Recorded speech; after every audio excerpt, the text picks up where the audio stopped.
Good evening. I'm Charlene Hutton of the League of Women Voters of Humboldt County. The League is a nonpartisan political organization that encourages informed and active participation in government, works to increase understanding of major public policy issues, and influences public policy through education and advocacy. The League does not endorse candidates or political parties. Because of the pandemic, all League candidate forums are on Zoom this fall, and all candidates have received Zoom invitations and passcodes for their specific forum. League members will host, moderate, and time the forums, and only they and the candidates will participate in the Zoom session. This forum is being recorded and will be aired for anyone to view on Access Humboldt, YouTube, and the League Facebook page.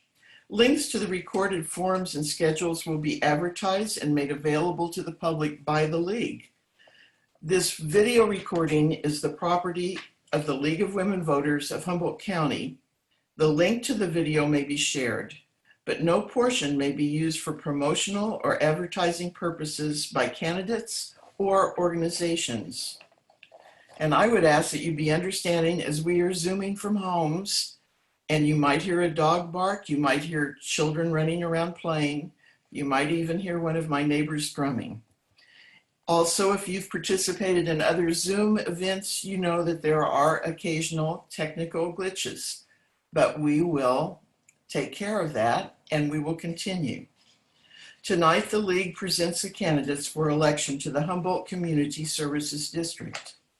The candidates for 3 positions are David Saunderson, incumbent, Heidi Benzonelli, Michael Hansen, David Haynie. Josh Sehung contacted us shortly before we went on the air this evening to say he had an emergency meeting. So now we will begin with the opening statements. And the first opening statement will be from you, David Haynie. Thank you. Thank you all for your time. I want to thank the League of Women Voters for facilitating this event. You're helping to keep democracy alive right now, and I am personally very thankful. I am obviously running for Humboldt Community Services District along with the other people at this event. I have lived in Humboldt County for 17 years. I graduated Humboldt State University, class of 2009, with my degree in business with an emphasis in accounting. I have worked at my current job for about 11 years this month, actually, with a local corporation. And I have been politically active for about 10 years on the board of directors of a local legal defense fund, and currently a member of the NAACP, as well as the interim secretary of the Human Rights Commission. I'd like to help this board reach out to the community and establish better lines of communication with the community and reach better community satisfaction. Thank you. Our next opening statement will be from Heidi Benzonelli. Hello, everybody. My name is Heidi Benzonelli, and I'm running for Humboldt Community Services District Board. I've lived here in the district for 37 years. I have a degree in environmental engineering and a degree in an MBA, Master's of Business Administration. Both degrees are from HSU and both earned while I established my professional credibility. I worked at the Manila Community Services District, where I updated the capital improvement plan, wrote the local hazard mitigation plan, developed a cross-connection control program, and worked on a grant for a new water tank. I'm most well known as the president of the board for the West Side Community Improvement Association, and we are the group of neighbors who organized and renovated the abandoned Jefferson Elementary School. This was not a small feat. It was a giant network of neighbors, businesses, and others that work to improve the livability of our neighborhood. Although my work has been on the west side, I've always lived out here in Cutton, and I've been watching this board, and I'm interested in the upcoming planning and projects. So when the election came around, I decided to give it a run. Thank you. Now we will hear an opening statement from David Saunderson.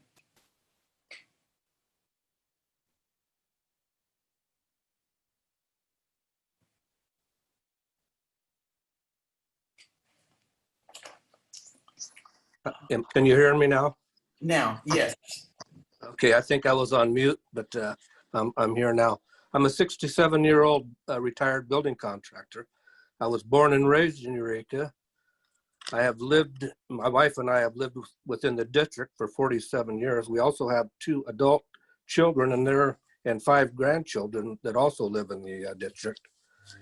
Prior to my nine years with this board, I was on the Crusader Athletic Board, Babe Ruth Board, Ruth Lake Leaseholders Board, and I've served with the leaseholders and the Humboldt Bay Municipal Water District in the quagga prevention programs and the Water Resource Task Force.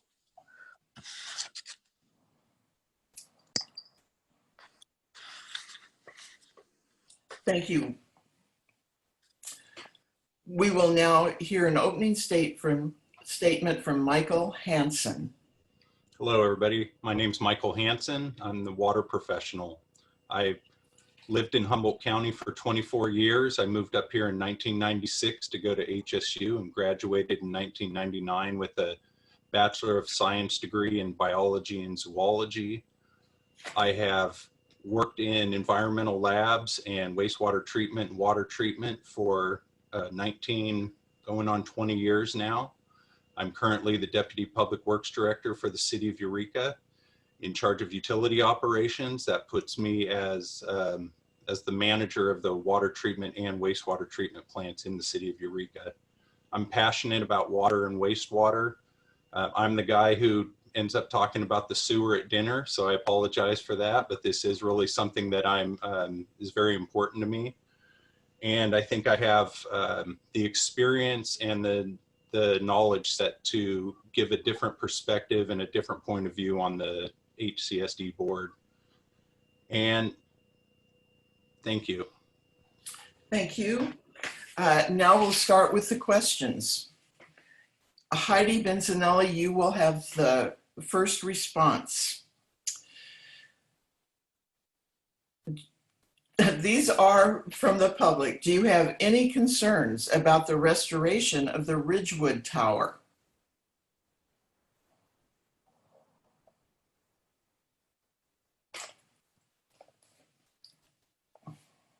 Can't hear you. Unmute. There you go. Can you hear me now? Yes. It isn't something that's on my radar. I've put in a couple public records requests acts to learn more, but since the office is closed, although I've driven by and I've seen it being built, at least the one at the Community Services District, the new tank up at Ridgewood is not on my radar. Thank you. David Saunderson, do you have any concerns about the restoration of the Ridgewood Tower?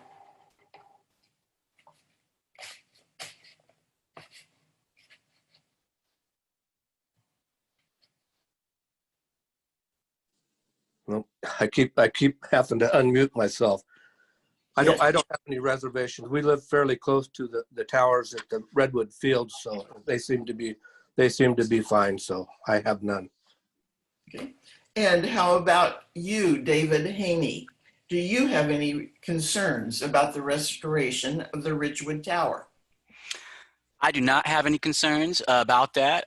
From the discussions that I've had with people in the community, it's something that people are looking forward to. I haven't heard any dissenting voices, so I have no concerns myself. Thank you. And on to Michael Hansen. Do you have any concerns about the restoration of the Redwood Tower? No, I don't have any concerns. I believe infrastructure renewal is very important. It doesn't help to have cheap rates if you have failing infrastructure. So I'll always support the infrastructure renewal that's needed. And I've talked to a lot of the staff about what their plans are with this, and it sounds like they have a good plan in place to keep water service going to the customers. So no concerns here. Okay, thank you. The next question will begin with you, David Saunderson.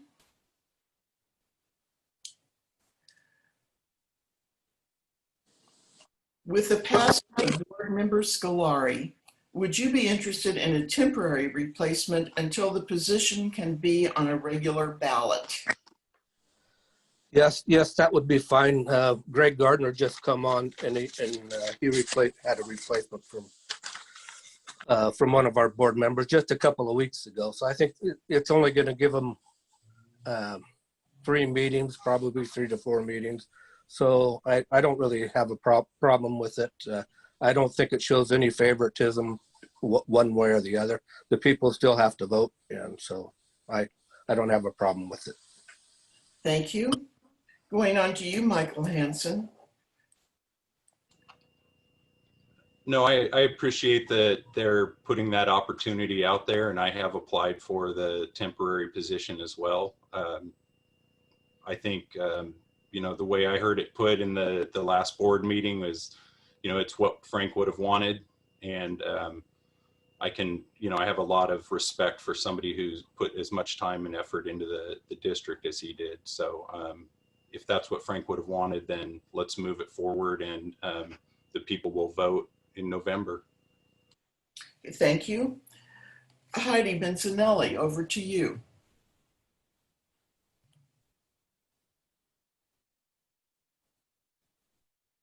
How's that? I'm not applying for the position, but I am running, and I'm running to be elected. I'm running to be elected by the constituents. This is an elected position, and the idea is that the board really needs to represent the diversity of our community. If we fill this board with developers and real estate agents, then the land is going to get developed and real estate's going to get sold. If you fill the board with environmentalists, then the forest, fish, and water are going to be protected at all costs. But in reality, our community is a mix of these interests. And electing boards is about diverse representation. And being an elected is about having an open mind and representing the diversity of our community. I don't want to be distracted by this appointment, so I'm going to run, and I'm going to run hard. David Haynie, how about you? Would you be interested in a temporary replacement until the position can be on a regular ballot? Yes, I'm definitely interested in a temporary replacement. My concerns with that would be I'd be worried about anyone that's running currently filling that spot. It may potentially give a bit of a leg up that the rest of the candidates running might not have. I'd also like to echo what Michael said. I think it's important that we would honor Frank's wishes and put someone in the position in the limited amount of time that they're going to be on that board. I think that they could learn some things and support the community until the elected official is put in that seat.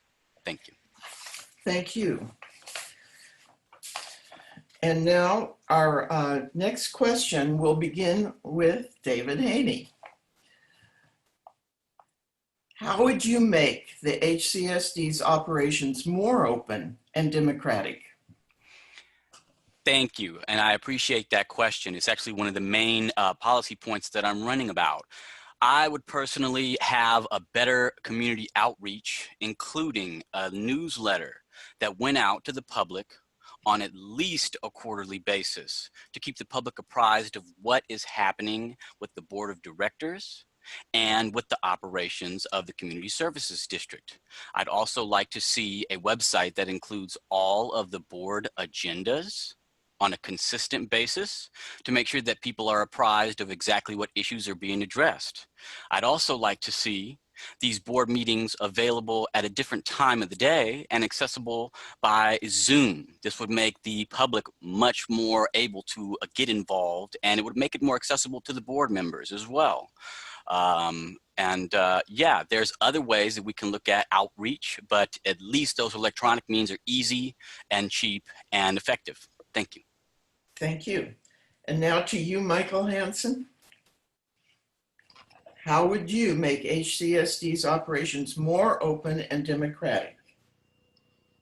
I think you start with, you know, pushing it out to the public, finding ways to get your meetings and events to the people that need to know about them. I recently was looking at the Times Standard and noticed a section that had all the community boards and councils and Board of Supervisor meetings listed, and there was lots of different groups, and HCSDs wasn't in that group. Another thing I've noticed is that if you go to the HCSD website right now and you click on the calendar, it's 2019's calendar. So that's not helping things, but it is very important for people to put in the effort. It's not going to help to move the meeting later or to put out notices if nobody shows up. So I really encourage the public to get involved. Things like rate increases have a long period of time that they happen, and they require public input. So make sure you get involved, and if I'm on the board, I'll make sure that those notices are out there and available for you. Thank you. Now to you, David Saunderson.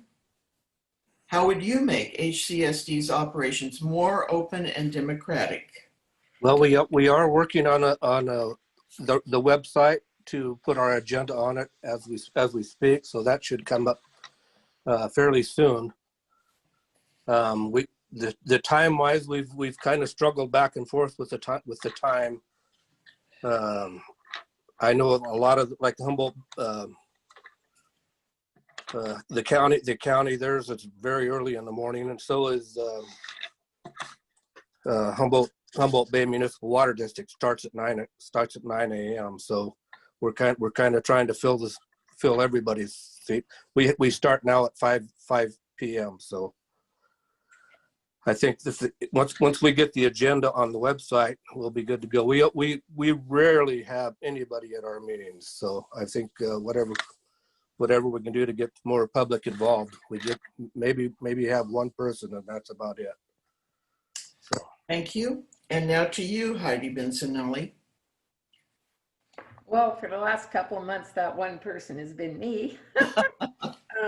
I would I update the website, but I also realize that somebody in the staff worked really hard on that website and probably has a lot of ownership. But I would like, if it's legal after the pandemic, to offer these meetings available by Zoom. Personally, I have found I'm able to go to planning commission meetings and lots of meetings I couldn't attend before by just being able to click off one computer, click on the other, and Zoom. So Zoom links to the meetings, if that's legal and available, easily available on the webpage. I think the telephone way that we're calling in is very difficult. People don't identify themselves as they speak. So unless you know the people on the board, it's kind of hard to follow.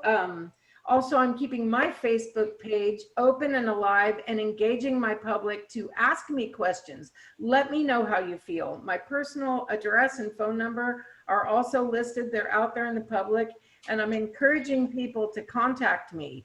The deal is we're at the 2021 is 5 years for our.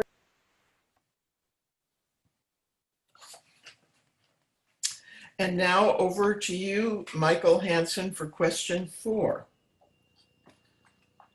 Now that the Board of Supervisors has voted to allow infilling in rural areas, sewers become a more important issue. Freshwater has had HCSD water for many years. What can you as a board member do to bring sewer services to this community?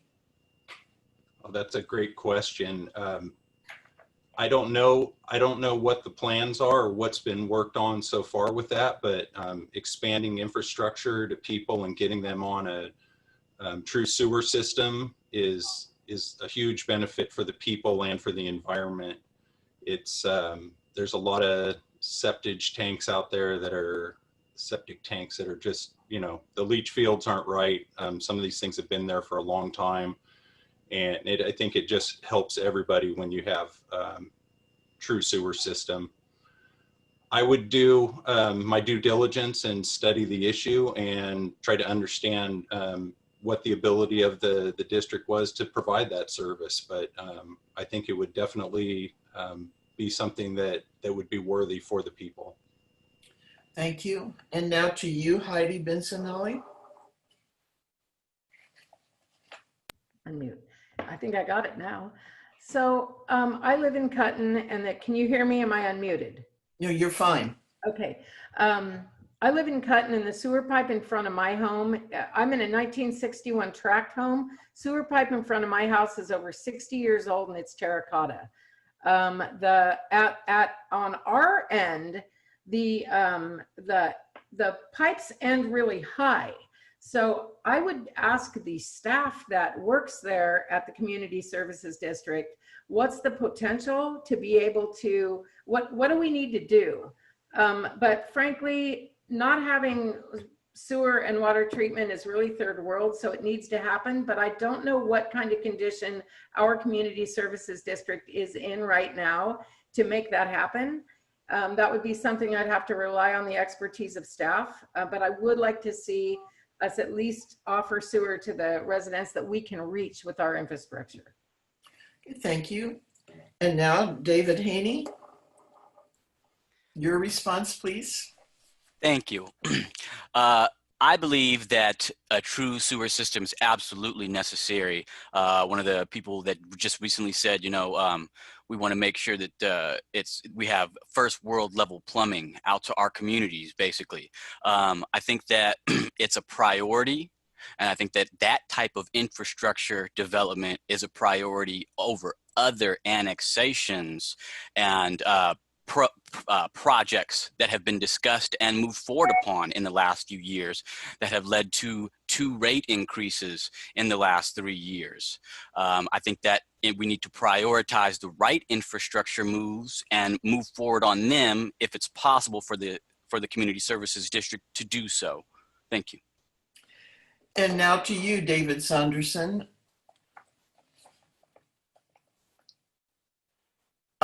You need to unmute. How's that? Better? That's better. Okay. This subject came up about 3 years ago for the Indian. We were going to offer to expand the Indianola out to Indianola in that area.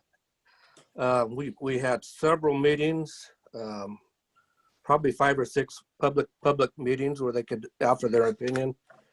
And they overwhelmingly voted it down because they didn't want the hookup fees, and so many people thought that their septic tanks were working fine, and they didn't want to incur the extra cost. But it would be nice to get all of that together, and sewer is a wonderful thing. Thank you. And David Saunderson, you're going to be the first responder to the next question. As a board member, will you advocate for increased street lighting? You know, we do have a program for lights, but we don't really get into it at all.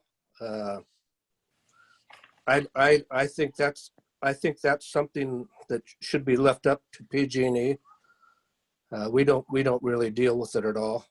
I think we get a grant from the county or the state, and that's the only reason we have as little as we do. Okay. And David Haynie, how about you? On the issue of street lights. Thank you. I think that this is something that if the Community Services District is getting money for, I think that we need input from the community on this. And I'd like to see input from people that feel they need more street lighting and lighting in their areas to come forward and basically claim that money, because if that money's coming to us, we need to make sure that it's being utilized for the people appropriately. So I would want to listen to the voices in the community on this one. Thank you. Thank you. And now over to you, Heidi Benzonelli. So the street lighting has probably been studied by your Safe Routes to School community committees. So I would reach out first to the Safe Routes to School committees to find out what they found out about safety by environmental design and the lighting issues. So I bet you some community work has already been done in a lot of the district areas. So we want to find out what the desire of the community was.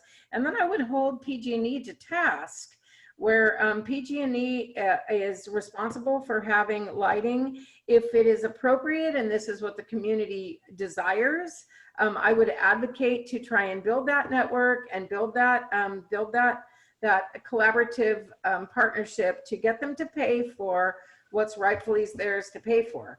It isn't something that would be solely, that I think would lay solely on the Community Services District, nor should it lay on the ratepayers. I think there's probably collaborative funding out there if it's the desire of the community to get that done. Thank you. And over to you, Michael Hansen. I'm all for more streetlights, but I don't know that the Humboldt Community Services District is the one who should be footing a bill for this. My understanding is that there's some property tax money that comes to the district, and that's mostly used to pay for the electric bill that's incurred with the lights. You know, I could be off on that a little bit, but I don't think there's a lot of funding for that.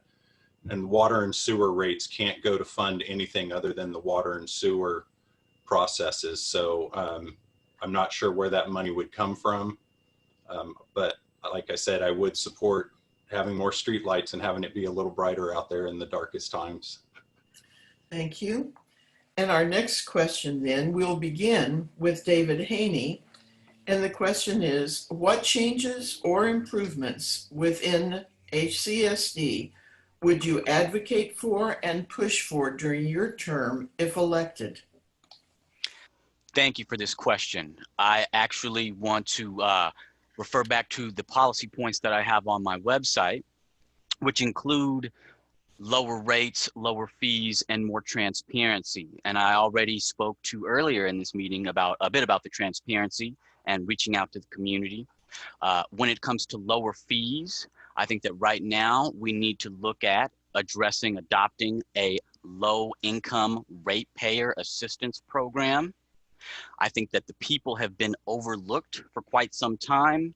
Meanwhile, the Humboldt Community Services District Board pays themselves $100 per meeting per hour that don't often even extend to a full hour's time. And I think that we have things that we can look at to be able to help reallocate and support the community and support low-income housing households right now as they actually need it with this COVID disaster that we're all suffering through. Thank you. Thank you. And now to you, David Saunderson. What changes or improvements within the district would you advocate for and push for if you were reelected? Well, first thing, I would like to get the Martin Slough going. We've got between us and the city, we have a lot of money tied up in the Martin Slough project, and we have very few of the pump stations eliminated. So I'm really pushing to get some more of those pump stations eliminated. Next thing, we need to get our reserves built up to eliminate some of the pass-through charges that we've had to occur. The city in Humboldt Bay, we buy our water and they do our sewer, so we're kind of at their mercy. As we foot half the bill. So those are a couple of things. I think we let's see. I think people need to get more involved, and I've pushed through for all of our members to do ride-along programs with the superintendent, Tim, to know what the infrastructure is like, where the pump stations are, where the big water tanks are, how they work, the wells that. Okay, thank you very much. Heidi Benzonelli, please, over to you. Okay, so first I'd like to see more community engagement, and we talked about ways that could happen. In 2021, we're going to have a rate study because we're at the end of that 5-year plan, and we're going to have a connection fee study. The community just needs to be actively engaged in that. If the community in those rate studies support it, I would love to see a rate structure that would give the perks for conservation and also may address our low income or elderly members who may be deserving of a rate deduction. Thank you. I guess I'll stop. And now Michael Hansen.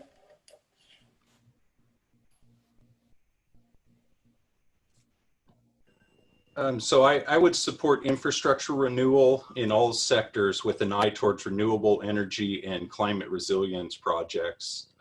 This stuff needs to be taken care of sooner rather than later. Emergency projects cost a lot more money and tie up and cause, you know, a cascading effect by tying up the funds.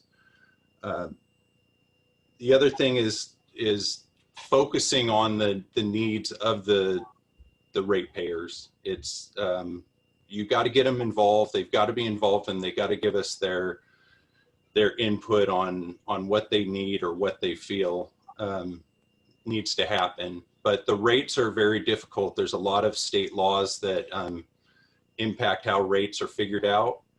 And there's a good news. The EPA has just released a draft document that will allow for a new way of calculating what a community can bear. And it used to be based on median income only, and now they're realizing that there's more to it than that. Okay, thank you. Moving on to our next question, and it's lengthy, so I'm going to read it first. David Haynie, you will be the first responder. What changes or improvements within HCSD do you see serving the greatest good for HCSD residents? What evidence makes you believe this is for the good of the whole and not for just a small segment of the community? Everyone get that? Okay, David. Thank you for that question. And it's an important question. Right now, I think that there are important infrastructure needs that the community needs to be addressing right now. I think that the households need help that are most susceptible to losing their service and not being able to get it turned back on because of a high reconnection fee. You know, that could mean the difference between a family with children having service, having water service, and not having water service. I think that if we look to the people and figure out what important infrastructure needs we're going to prioritize and how we're going to help the people, that's the approach that I really think that the Community Services District needs to be moving forward with. I think that's how we need to be moving forward, looking at the people, getting the people involved, as has been said, and working for the people. Thank you. Thank you. David Saunderson, your response. Okay. The bottom line is everything costs money. It's nice to we have kind of a wish list on what we need to do. Like we just painted the tank out in front. That costs a lot of money. We just purchased a camera to go down the sewers. You're right. We have a lot of our infrastructure that is 60 years old, but it all takes a whole bunch of money, and that's the bottom line. Is money. We hate to keep increasing rates because that doesn't get people elected. But, Okay. Thank you. Michael Hansen. Could you repeat the question? Yes, I could. What changes or improvements within HCSD do you see serving the greatest good for HCSD residents? What evidence makes you believe this is for the good of the whole and not just for a small segment of the community? Right. I support all the infrastructure renewal that needs to happen right now. Water and wastewater is focus number one. The primary goal of the district is, the district's dedicated to providing high quality, cost effective water and sewer service to the customers. So we got to start there. Expansions and developments, I believe new expansions and new developments need to be funded by the contractors and not by the ratepayers. They're going to make their money on the back end of it. So we can't burden all the ratepayers with that sort of expansion. I think the sort of expansion we need to do is like what we talked about with Freshwater needing sewer service. Let's get the sewer service to where there's houses already built. If there is new housing, though, it's got to include some low-income housing. We got to get more housing out there that's available to the people. It doesn't help if we just build high-cost houses. Thank you. Over to you, Heidi Benzonelli. I'm unmuted now. So capital improvement planning is of utmost importance. This is knowing what the infrastructure that we've got. Listen to the guys that work in the trenches. They absolutely know what's going to break and when it's going to break. Prioritize this work. Listen to the workers. A lot of these guys have been here for a long time and they know what's going wrong. Energy efficiency is huge. When you pump water, you use energy. Energy is water. Water is energy. So every opportunity that we have to partner with PG&E and partner with the Redwood Coast Energy Authority for energy efficiency and conservation. We are metering our sewer right out there by the water tank in Cutton. And if we have inflow and infiltration going in there, we are paying for that, even if it's rainwater. So addressing leaks, listening to the people, energy efficiency and renewable energy, and focus on what we've got that's broken first. Prioritize the work that we need to get done. Thank you. David Saunderson, you'll be the first responder to this question, and it's another rather long one. What does integrity mean to you? And what measurements of accountability do you use in order to ensure that you are acting with integrity? Integrity is, to me, is not taking a position for or against anybody, being fair to everybody, practicing the 218, not giving.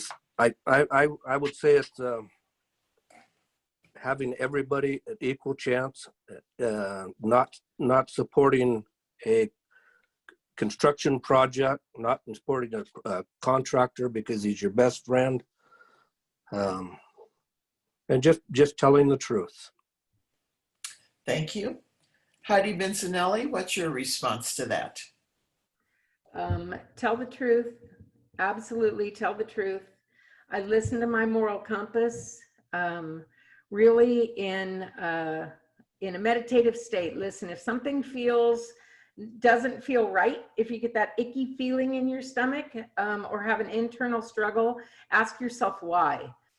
Try and be forthright, and then also share your feelings and your decision making with other people. Bounce it off of other people and people that you trust that will call you on it if you're starting to sway from the truth and what's right. Thank you. Over to you, Michael Hansen. Integrity is very important in the line of work that I come from water quality labs, environmental labs, all the way through to wastewater reporting and NPDES permit reporting. I'm responsible for reporting every month all the data that's collected for the wastewater plant, and we are required to self-report any violations. That's the ultimate level of integrity right there, is having to report yourself for making mistakes and having violations. And that's something I have to do sometimes on a monthly basis, but it's something that's very important to me. And if you can't believe somebody, or you can't trust what they do when other people aren't looking, then it's hard to work with that sort of person. Thank you. David Haynie, your response, please. Thank you. Integrity actually is very important to me. I would personally say that integrity includes having the consciousness to know, as a part of your decision-making process, are you serving your own needs or the needs of people around you rather than the needs of the greater good? Are you listening to the ratepayers and the people that you're serving and represent to make sure that your actions follow in step with their values and goals? And I want to add that integrity actually also comes easily for me because I personally personally don't have any business entrepreneurial investments in this community in the form of construction, any businesses that would profit or serve to benefit in any way from being on this board. I am completely a person of the people that is looking to go on this board and support getting the people involved and having them have a fresh look at what's going on and see how we can move this board forward for the future. Thank you. Thank you. Heidi Benzonelli, you're going to be the first responder on the next question. Do you see any role for HCSD in helping ameliorate the disastrous effects of climate change we are experiencing in California?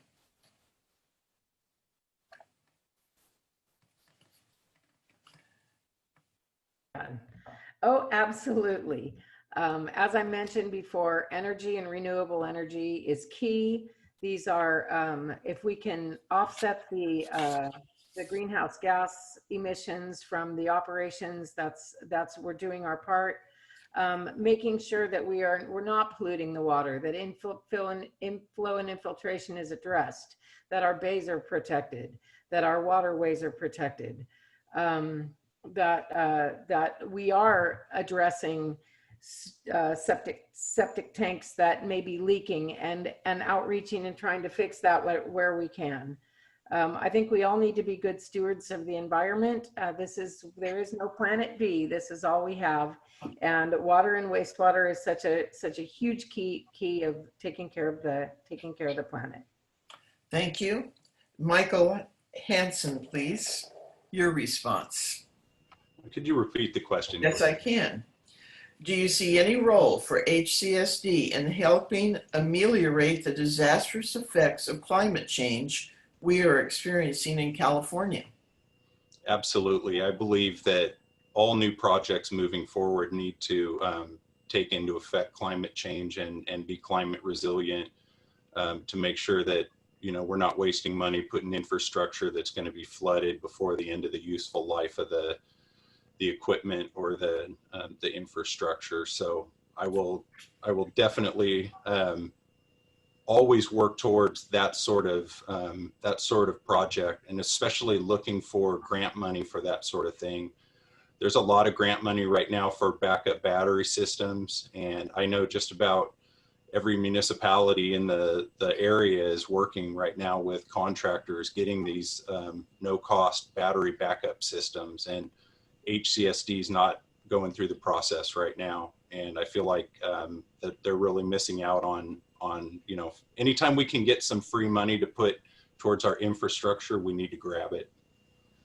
Thank you. David Saunderson, over to you, please. Okay, the county codes, we've kind of left that up to as far as the energy goes. We have put a lot of money and time into Martin Slough. That is kind of our high priority now, is getting the Martin Slough interceptors going. That will eliminate very problematic pumps. I think we have 12 pumps and the city has 5 or 6 pumps. So we need to get those up and running. Thank you. David Haynie. Thank you. I actually think that we live in an area where we have this great benefit of a wealth of knowledge and people that are extremely actively knowledgeable about climate change.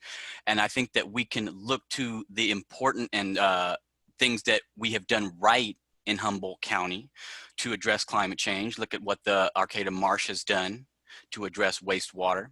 I think that we can long-term develop a vision that really addresses climate change on this board, including the sea level rise. And I think that if we move forward on the right infrastructural needs, we can also care about the environment while caring about people in our communities that need support. We have to develop the right vision to move forward and address Mother Nature and address the people. Thank you. Moving on, David Haynie, once again, you will be the first responder to this. How will you ensure civility at all HCSD board meetings? Thank you. And I think that's an important question. Personally, I think that this is a board that actually has the power to really make some change in this community. And I think that's been unbeknownst to the community. And I think that if we can get the right voices on this community services district board, we can move forward on the right action plan. In order to make sure there's civility, personally, I can't speak for anyone else, but I myself am a very excellent communicator. I know how to collaborate with multiple different people from multiple different types of backgrounds.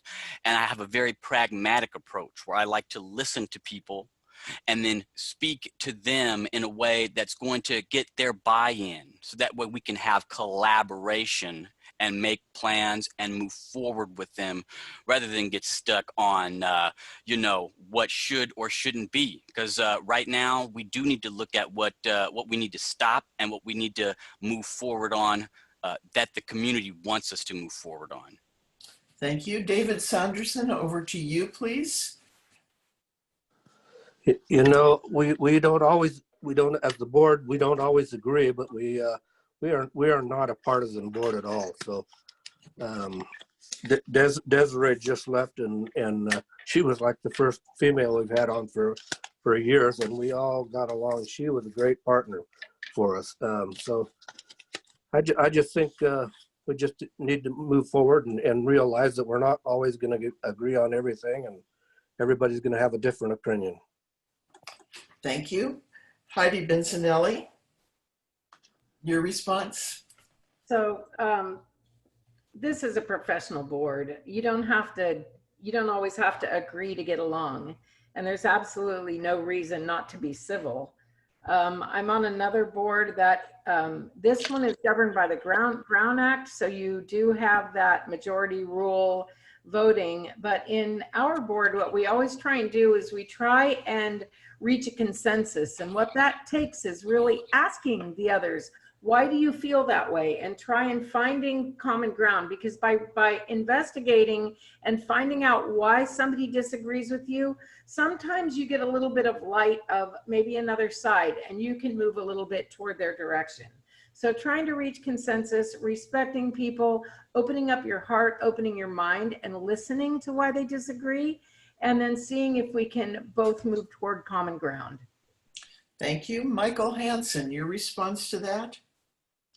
Yeah, it's all about respect. I think everyone on a board like this, typically will show respect to each other, and it's also respecting the ratepayers, understanding that sometimes there's passions and people get passionate about issues. I think just having an open ear and listening and hearing what the people want to say and what they need to say oftentimes goes a long way.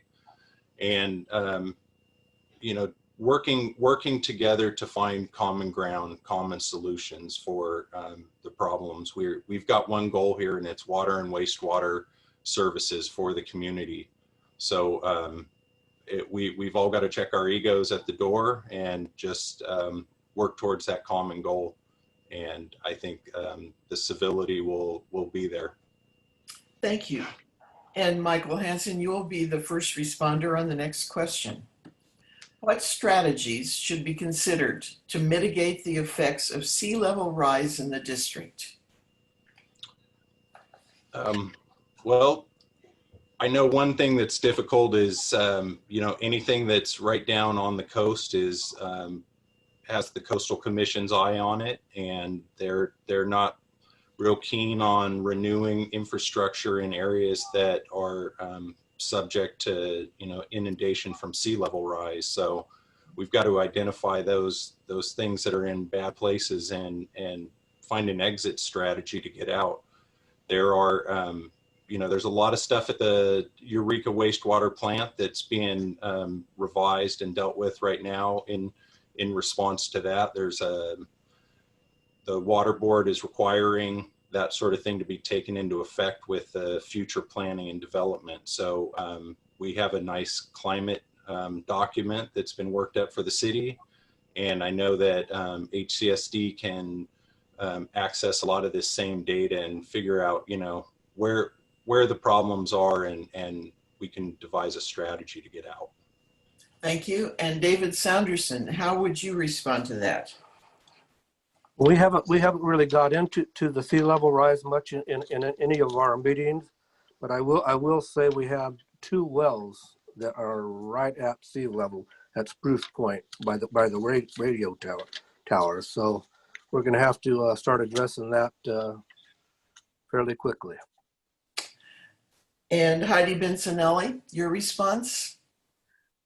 So part of our district is Fields Landing, King Salmon, areas that are definitely going to be impacted. So I think really looking at the infrastructure we have that's very likely to be impacted, making sure that it's safe, working collaboratively with the Coastal Commission to be able to address the infrastructure improvement that needs to be addressed. You're not going to be able to move king salmon uphill, but you can make sure that things don't leak. The Spruce Point pumping station, that's pretty darn close. Of course, working collaboratively with the Eureka Wastewater Treatment Plant, Criminy. Sewer runs downhill and it runs to sea level. So eventually our discharge point is going to be higher. And so we've got to take these things into account, really respect those guys that have been working on these pipes and working in these trenches, because they are the ones who are going to tell you what we need to prioritize and address. Thank you. This will be our last question because we need to have time for your closing statements. So this question deals with... Excuse me? Oh, I'm sorry. Yes. No worries. Amy, I want you to answer that question about sea level rise. Go for it. Thank you so much. I appreciate it. I actually think that this is a very important priority. Having numerous friends in Fields Landing, this has become an issue that people have really relegated themselves to, and there's a level of just hopelessness that it's not going to get addressed. And I want to bring it back to what David Saunderson said earlier, that there's 2 wells that are at sea level right now. And so this is not a problem that's going away. That's basically, the canary in the coal mine could have been our local ratepayers that are, having flooding in their backyard and having to walk through flooding, just to get into their house. So I think that this is an important piece of the plan that needs to be addressed moving forward with the Community Services District. We have to address making sure that everyone's listened to and that this sea level rise issue can be adequately dealt with for the good of the entire bay. Thank you. Thank you. And David Haynie, you will be the first responder for our final question. There is a new director, general manager at the HCSD. What issues or directions would you want the new director to address? Thank you. I appreciate that question. I actually have had conversations with some of the people at the Community Services District Board, including people that have worked there for over 30 years. And this new incoming gentleman that is known by TK, he's very well liked, and I think that he has the ability to move forward on some of the important issues that we spoke about tonight, which would include changing the communication methods to the community and getting a better more consistent website, more consistently updated website, so that way the people are able to figure out what's going on and get more involved. I think that he's actually able to move forward and help the community and help the board get those outreach initiatives and getting moved forward on and getting the community more involved. And so I'm really excited to have that fresh set of eyes, and that's also a fresh vision for the Community Services District Board. Thank you. And now over to you, Michael Hansen.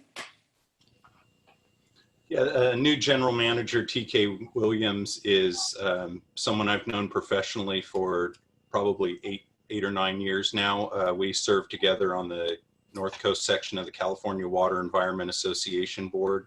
I know he's a great guy. I know he's full of energy and passion for water and wastewater, much like me. It's nice to be around people like that. And I think, I think he's very keen on renewable energy and climate resilience, that sort of thing. So definitely pushing those, that vision when upgrades and repairs are happening is very important. And then also just the improved transparency and communication, but just prioritize that with staff, that that's what the people want. The people want to know a little bit more about what's going on. So with his position and our guidance, I think that we can make that happen. Thank you. David Saunderson. Okay, the new board member is Greg Gardner, and he's actually not new because he was on our board for several years before he was voted off last time. But he did a great job when he was a board member, and I think he'll do great.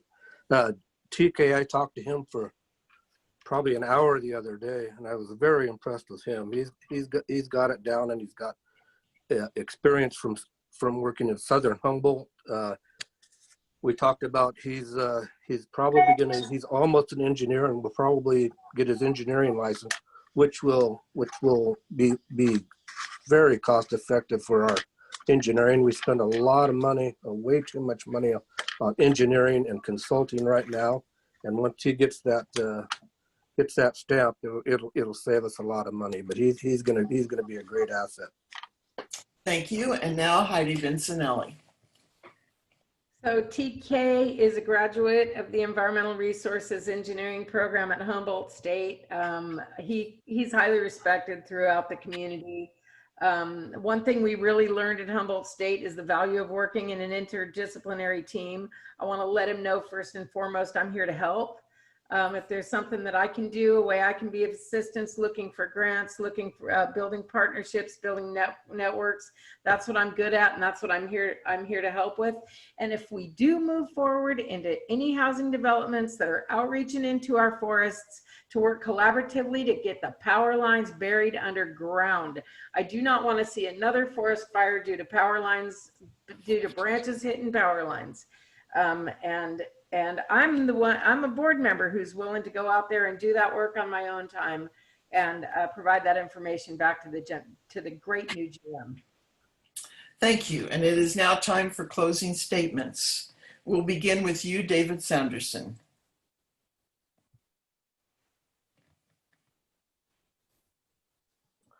Okay. I would like to see us get more people involved, like we all would, and I'd like to see the board members get more involved also. I've been on several ride-alongs with our crew, and I've learned how all of the infrastructure works and what it takes to. So I'm on the same page of what they're going through and the struggles they are having to deal with.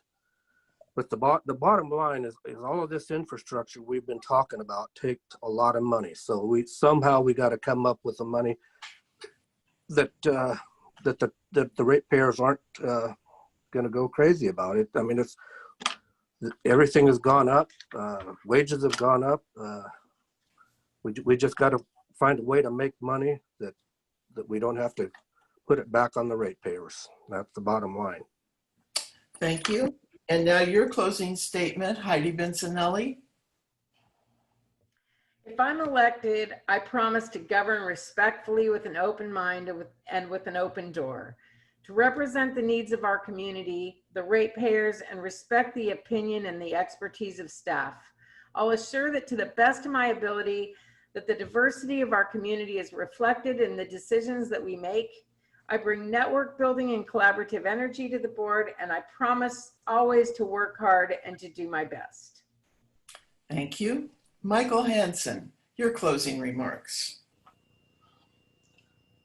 I just really want to focus the district on the water and wastewater needs of the ratepayers. I'll always approach things with a scientific and fact-based approach. I support workers and their collective bargaining rights. I support infrastructure renewal in all sectors. I want to make this system great again for us so that we can have this for our children. Water and wastewater are one of the greatest assets that we have for health and prosperity. And we need to realize that goal for everyone around here. And 60-year-old infrastructure is not going to help us out, and emergency repairs are always going to be more expensive.